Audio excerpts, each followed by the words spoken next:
thinking somebody would talk before you walk up there. To just to say. His mic is not on. My mic. Ladies and gentlemen, welcome to the 88th Readiness Division's recognition ceremony at Town Hall. To all our 88th Readiness Division soldiers, civilians, and families, welcome and thank you for being here today to support all who have been recognized. Our host for today's event is Major General Jody J. Daniels, 88th Readiness Division Commanding General, Command Sergeant Major, CSM Ronnie Farmer, and the Chief of Staff, Mr. Kelly McNeese. Ladies and gentlemen, please stand for the arrival of official party.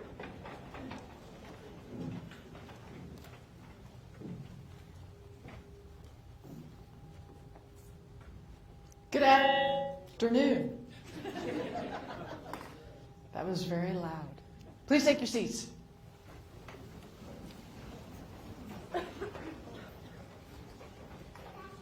I'm waiting till we get all the IV and no one's going to get blown out of the room here. I'm also going to step back a little bit here. All right, good afternoon. Happy holidays. Welcome to everyone, both here in the room and out on Facebook land. So I am Major General Jody J. Daniels, Commander of the 88th Readiness Division. And we've got the Sergeant Major here, Sergeant Major Farmer, got the Chief Staff. We've got lots, for those of you that aren't here, we've got a full auditorium full of blinking lights and Christmas trees and people. And the blinking lights are on the people and flashing. It's kind of exciting. We've got tridents, we've got all kinds of hats and kids and exciting things here with us today.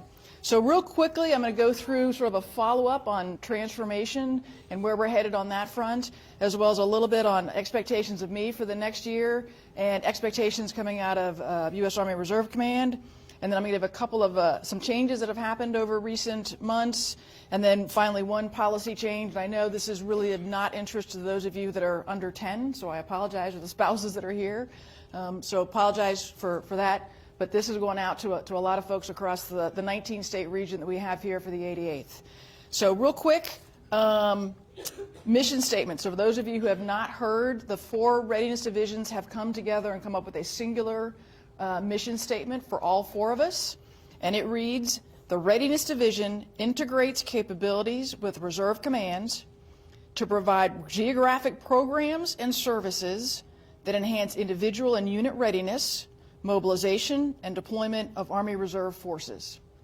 So that's what all 4 readiness divisions do. We each have a separate and distinct vision statement, and ours is the 88th Readiness Division synergistically enables our partner commands to attain the highest level of readiness and deployability.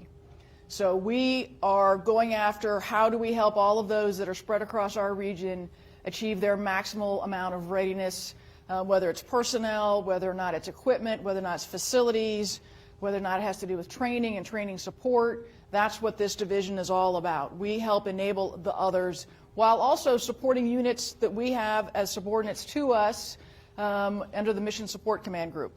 So we've got quite a bit of folks and activities that we do out supporting a lot of people. And as you know, we've now got or you may not know, we now have an approved TDA so that all the readiness divisions now have and are converting over to a numbered staff. And that's going to be a little bit strange, a little bit awkward, a little bit unique as we try and go about this from where we have been serving primarily as an IMCOM type of staff, a garrison support staff, an installation support staff, looking at sort of the IMCOM type functions, the Director of Public Works, the Directorate of Human Resources, Director of Logistics, and all of the others that have been strictly directorates as opposed to a numbered staff. So over time, those are going to fold in together as the rest of the staff comes on board and we take on these additional missions that we've been given to help support everyone across the region. You've seen this probably the most in the human resources front, where family programs came over to us. The family program personnel became a part of the readiness divisions as we look at a sort of communities, geographic communities. We didn't look at it as much from a command specific, but where do you live? How do we help support you? And whether or not the soldier is working at a particular location or lives at a location or the family lives at a location, it doesn't matter. We will support anyone who comes into that activity. So this is a little bit different where we were the family programs people The yellow ribbons and things were actually sort of done in a bit of a different focus. Now we're taking on really a geographic set of responsibilities. Related but different, there's what's also called the Senior Geographic Commander Authorities. And you're like, what the heck is that? So it's very similar to what a senior commander has for an installation. So I am the senior commander for Fort McCoy. So there's a garrison commander and a garrison staff, and I interact with those folks as a senior commander, taking care and having responsibilities over all things that happen here at Fort McCoy. As a senior geographic commander, I have a similar sort of responsibility across all of the installations and facilities across our 19-state region, our 700 some odd buildings, 200 and some odd centers. I now have authorities over all the folks that work in those places as regards to those facilities. So you may be aware we have site commanders, facility commanders that are responsible for their particular location. And what we're doing now is ensuring that the RDs have those authorities to do fair share distribution of work in those centers to help enable those commanders have that, which is additional responsibility besides their organic, there may be a battalion commander, maybe a company commander that has this facility responsibility. And now we're helping that person have authority across the building, across the set of facilities that are there at the site. So before they were just sort of, how do I get people to help me? And so through my senior geographic commander responsibilities, I can help those facility and site commanders spread the fair share set of taskings and responsibilities in that facility. It gives just a little bit more power to that asker versus tasker kind of mentality. So that's sort of the big piece that has come of all this. We will also continue to retain, Fort McCoy responsibilities, as you all have here, the support staff that does. We've got the draw yard, we've got the equipment concentration sites across the 19 states, the ARP, the personnel centers across the 19 states. We've got the AMSA shops out there as well. We will continue to do those support activities. There's not any change on that front. So that's all going to continue as it has been. There are a number of decisions that have not yet been made. We have seen in the most recent Frago some additional responsibilities that came over to us along with some folks that we're integrating into our staffs.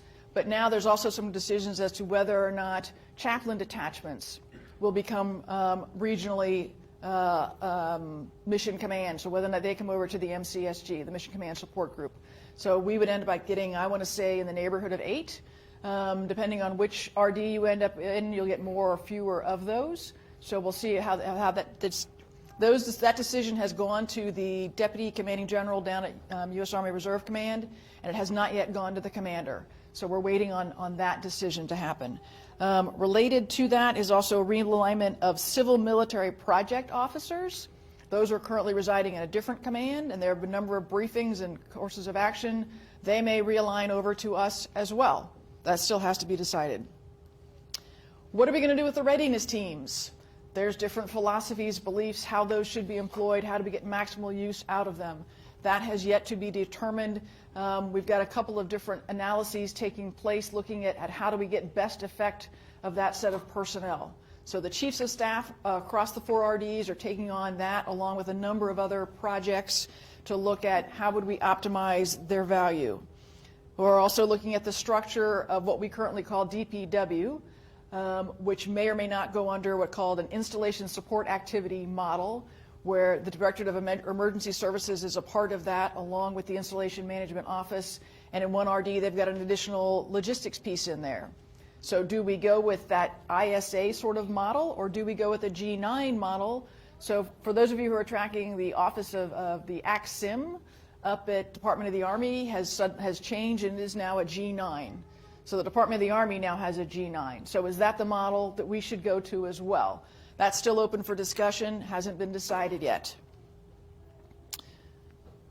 So those are some of the, and there's a bunch of other sort of parking lot items that have not yet been decided as we continue to do this transformation. Hopefully this has not been a total tectonic shift of plates as we undergo this change. But there are places where it's a bigger effect and other places where it's a smaller effect. So please bear with us, continue to help us out, help us come to the best structure and analysis and alignment of functions and capabilities as we go forward. what I do want to say, I'm going to skip around my notes a little bit, is as a part of all this transformation, it doesn't mean that anyone is moving. I keep saying this because I want to keep reassuring folks, because I know there is concern. So we are looking at functions. How do functions align? Where should functions live specifically for the 88th? Should they live here at Fort McCoy? Should they live over at Fort Snelling? Should they be split? In some cases, it makes perfectly good sense to split them. In some cases, it doesn't. If it turns out that a particular civilian position might be better served over at Fort Snelling, that will only happen upon vacancy of that position. So we're not moving anybody. I say again, we're not moving any civilian positions, okay? If you'd really love to move and you want to pay for it yourself and it makes sense to move your job, we're all in. But we're not forcing anyone to move. We've got no money. We're not doing it. On the AGR side, it may be entirely possible that a position will shift based on a rotation. So again, to reassure, we're not moving any positions. I'll do the east-west. We're not moving, okay? So you're not going anywhere. I just want to continue to reassure, because I know rumors pop up periodically. Let me squash that one like a bug. Okay, so my objectives for the next year. This is sort of part 2 that I mentioned up front. Continue to work this organization as we just got the TDA approved back in November. We have just seen the actual structure published earlier this month. So now we actually know what we're looking like. And we already know that there's still going to be some more changes to be had. We know that there's some staff sections that don't quite have the right structure. We know that some are structured a little bit oddly. And we know that this was a good first pass to get everything on the books so that we can then start implementing and make updates and changes as we go. So you will hear over the next 6 months sort of this evolution of changing from directorate of to G, pick a number. Pick any number. I mean, it's 1 through 9. They're all going to be out there. So we're going to be switching. That wasn't a quiz. I'm sorry. But they are, going to be evolving into into numbered staff elements. So over time, you'll start to see that change, and you'll start to see us start calling various folks by the numbers, and then we'll sort of say again what that is, as opposed to exclusively being sort of the prior set of directorates. So the name conventions will be evolving as we go. And as a part of that, we'll be doing this integration, the TPU, the Troop Program Unit folks will be adding on to the staff, creating additional capacity and capability and ability to do some of these new missions that we've been given. So I do want to see an integrated staff structure. This does mean that you can rate someone who doesn't work right next to you in the same building, and senior rate someone who's not in the same building, or even in the same state. I've done it where we weren't even in the same country. Literally. I served in Germany, and I had a very large element of the staff that was up in the United Kingdom. And so we worked quite well. I did video, VTC kinds of conversations, video phone. I had lots of people on speed dial, and it worked incredibly well. The functionals all had people that worked up there, and they knew how it worked up there. And up there we had sort of a headquarters commandant that took care of the care and feeding of the folks that were there. He was a colonel, had UCMJ authorities and all of that. But then there were functional alignments as well. And so it didn't matter where you were in the staff. You kind of knew who your rating chain was, and you continued to execute your duties, across some water and a time zone away. And it worked perfectly well. I'm not saying everything's going to be split here. Please do not take that as an assumption either. I'm saying some things will be split because it makes sense to do so. So there's lots of different models. We will work to figure out which ones work for which different staff sections and different capabilities within those the staff sections. Another big, so that's sort of the biggest thing. The next thing is battle rhythm.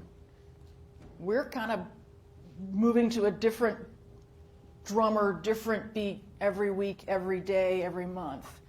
We're going to see if we can't sort of put that down in writing and make things a little bit more known, a little bit more specific, a little bit more patterned than completely chaotic. It's not chaos now, but it's moving in that direction. So we're going to try and remove some of the chaos, get it out there, know when things are, so that you can plan and you can anticipate when these events and things are. So that's going to be, the chief's going to be working on that a lot over the next couple of months. He's going to need your help in terms of what actions are happening in what different places so that we know what the schedule looks like so we can anticipate and do planning. I know it's a crazy term, planning, forecasting a few months out, 6 months out, a year out, depending on what the project is. As a part of that, we will also be looking at some cross-functional teams. The 88th has some of the most superb experts that I have ever seen. You know your areas better than anybody else. Tremendous amount of functional expertise. But if you ask who's in the next office over and what they do, you will get a blank stare. And there's probably some good reasons for many of you to talk across staff, but we haven't done such a good job. Some of you have done a superb job at that, but I would say it's not at the 50% level. But you all, again, are experts in your area, and I could ask you 1,000 questions, and you'd teach me, 999 new things, because you know that much about your area. So the idea is now is we want to make sure that we've got a little bit more cross-staff interaction, cross-staff functionality here at the headquarters, and then I think out at our other sites, we've got some pretty good cross-discussion that's happening out there. So that's going to be another sort of big piece to this coming up quarter, is looking at how do we help share best practices and some of these activities where we've got a primary, an office that's primarily responsible, and then we've got some coordinating folks that are helping out with things so that it's not all up here on the primary who's running around like a chicken with their head cut off trying to get people to help them out. So we're going to try and create some cross-functional teams to help us get after taskers. So those are sort of my expectations. Those are the big things that you can expect that you'll be hearing about over the next quarter, probably even 6 months. Then from a U.S. Army Reserve Command, there's, what are their expectations of us over the next 5 to 10 years? Many of you have been either participants of or helped out with the line of effort development that we've been doing, looking at a strategic plan. That plan will continue. We brought all of the 4 readiness divisions together earlier this year, had a great session, had good feedback. Then the 4 CGs got together, and we spent one high-quality day locked in a room together. We spent from about 11 o'clock to 6 p.m. having more discussion, covering a variety of topics. It was kind of sporty a few times. We got into it, expressed our opinions, duked it out, positive, negative, neutral, what are the good reasons to do different things, and it was really good. We had a great professional discussion and covered up a lot of things so that we can look alike in terms of functionality to our partners when they come to us. So as a result of all that hard work, what seems fairly obvious is we've got 4 lines of effort at the moment. Human resources support and services, human resources, services, and support, infrastructure, operations, and logistics. We did more than just come up with those 4 answers, trust me. But those are the big 4 lines of effort, and we've had discussion as to whether or not there should be another one that talks to strategic communications. So that's still a hanging chat out there. But as a part of looking at what these lines are, we have to go a little bit deeper in terms of what are our objectives, and then what are our action plans to get after those objectives. And so we're still continuing to work through those. Many of you have been participants in those events, and there'll be a bit more of that going forward. Simultaneous to that, the 4 chiefs have the lovely privilege of working on Army Regulation, U.S. Army Regulation 10-1, which probably has no meaning to many of you, but that is essentially sort of the handbook that says this is the organization and the functions of a readiness division. And it lines it all out in regulation format. And it's not quite ready for publication yet. There's still a bunch to be done. Now that we've got a new TDA, our full-time staff still has to be reviewed as we go forward. What augmentation might we be getting on that front, and how does it fit together? So that's all going to be happening over the probably 6 months time frame to work through all of that. Hopefully, the plan is to get this sucker published in 2020 so we can actually get it down and out to everybody. But in the meantime, you will all be asked to help contribute, critique, and fill that document out. Finally, on that front, USAR, the folks, the Reserve Command, is going to be asking us to look at, there's probably going to be additional fragos off of what's called Op Order 18054, which was the realignment, transformation, rebalancing C2, if you've heard it under those various different terms. So we anticipate there's probably going to be another frago that comes out to address some of the different positions we've talked about, the chaplain detachments, the civil military personnel offices, project officers, and other sort of miscellany things that are out there. So you'll stand by as we hear those. What you didn't hear me talk about yet, ACFT, Army Combat Fitness Test. That's probably weighing on many people's minds. If you're a full-time person, you're supposed to take 2 diagnostic tests prior to September 30th. If you're a TPU, program unit individual, you're supposed to be taking 1 of these prior to September. So I misspoke the first time. It's supposed to be before September. So the intent is to try and get them all in, get everyone taken. Again, this is diagnostic. It will not hurt you. It needs to be put into DTMS so that the system of record has all the different scores so that TRADOC can look at all of the data and figure out what are the right values. Are there certain groups that are being disadvantaged? Are there certain groups that are being advantaged? Is this the right set of exercises that we should be measuring? So we need you all to really, really, no kidding, take the test. It's a diagnostic. It will not hurt you. It will not show up on a report card. It's just to get the data in there. Now, we don't have the equipment yet. True statement. It's coming.